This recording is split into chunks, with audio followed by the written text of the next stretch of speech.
Isang mapagpalang araw sa iyo, kaibigan. Ngayong araw ng Thursday, October 31, 2024. Kabayan, update lamang po tayo dito po sa binabantayan nating Super Typhoon Leon. Pero bago ang lahat, pasuyo naman ng like and subscribe at pahit na rin po ng notification bell para updated ka pa sa mga latest news natin tungkol sa mga bagyo.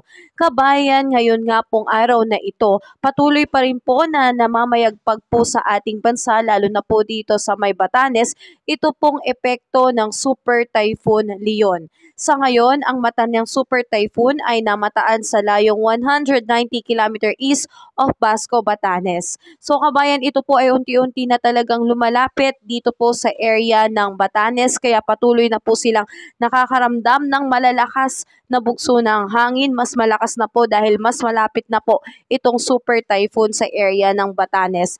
Dahil dyan kabayan, umaabot na po ang maximum sustained wind nito na aabot na po ng 185 km per hour. Malapit po yan sa sentro at may lakas na bugso ng hangin na aabot na po ng 230 km per hour. Kabayan, patuloy itong po kumikilos pa northwestward at 20 km per hour. Dahil sa matinding epekto at paglapit nito dito po sa Batanes, hindi na po natin niro-rule out ang possibility na ito po ay maglandfall sa Batanes. Pero sana na nga ay wag po itong mangyari dahil ang lakas po talaga nitong Super Typhoon Leon. Kawawa na po ang ating mga kapatid na doon nakatira sa Batanes. Sa ngayon kabayan, itinaas na po sa signal number 4. Wind signal number 4 dito po ngayon sa may area po ng Batanes. Kaya sobrang lakas na bugso ng hangin na po ang mararanasan. So meron tayong warning lead time na 12 hours. Unti-unti pong mararamdaman ang tuluyang paglakas ng hangin sa area ng Batanes dahil nasa signal number 4 na po. Samantalang signal number 3 naman, dito po kabayan sa may eastern portion ng Babuyan Island, kasama po ang northeastern portion ng mainland Cagayan. So napakalakas na hangin din po ang asahan dahil signal number 3 ngayong araw. Kabayan, nakataas din po ang signal number 2. Dito po sa may area ng Luzon, particularly sa ilang bahagi ng Babuyan Island, ilang bahagi ng mainland Cagayan, the northern portion ng Isabela, dito rin po kabayan sa may eastern portion ng Mountain Province at Ilocos Norte. Kasama rin ang Apayao, Kalinga, and the northern and eastern portion po ng Abra. Kaya pinag-iingat natin ang ating mga kababayan dyan.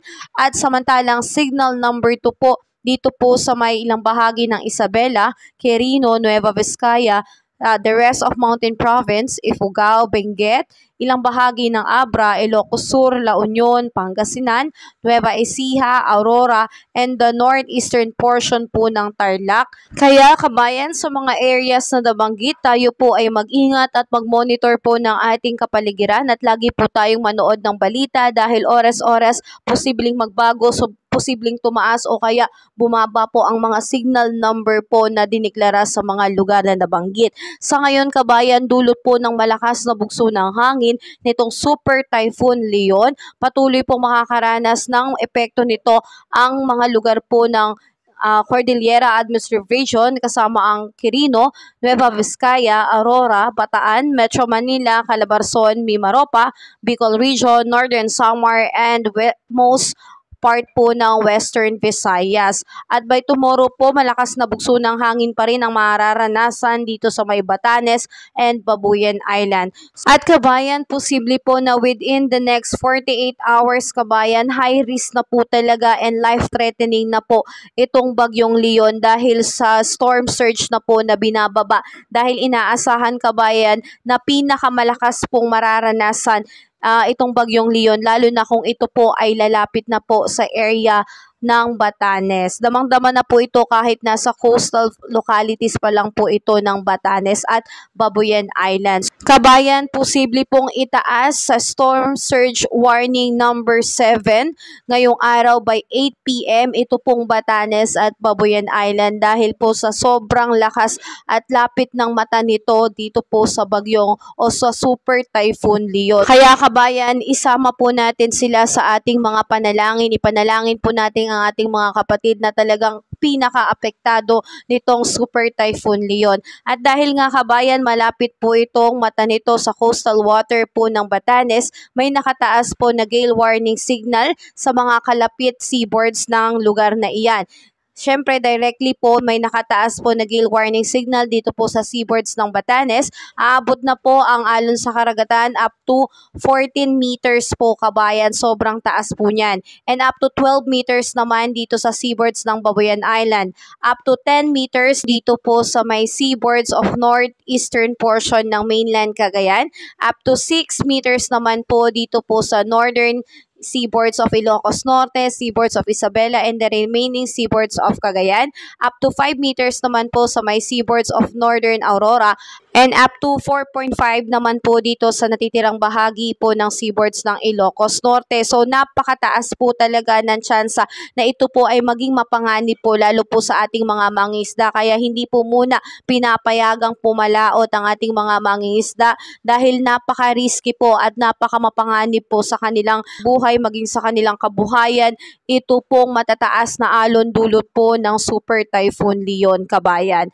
At patuloy po tayo mag-antabay sa ating ulat panahon dahil inaasahan nga kabayan na patuloy pong kikilos pa northwestward over the Philippine Sea until maglandfall po itong bagyong Leon sa eastern coast po ng Taiwan. By afternoon po nitong araw na ito, October 31, unti-unti na pong lalabas ng Philippine Area of Responsibility. Ito pong binabantayan nating Super Typhoon Leon. At kapag nakapag-landfall na po ito sa Taiwan, inaasahan na unti-unti na po itong hihina. Pero patuloy pa rin po nating mararamdaman ang trough o extension ng hangin nito, lalo na po dito sa may extreme northern Luzon, particularly po sa may Batanes. So mga kababayan, patuloy ko po kayong i-update dito sa pagbabago, anumang ulat tungkol sa binabantayan nating Super Typhoon. Kaya pasuyo naman ng like and subscribe at pahit na rin po ng notification bell para updated ka pa sa mga ulat panahon natin. So ingat tayo kabayan, have a safe day po sa lahat. God bless po.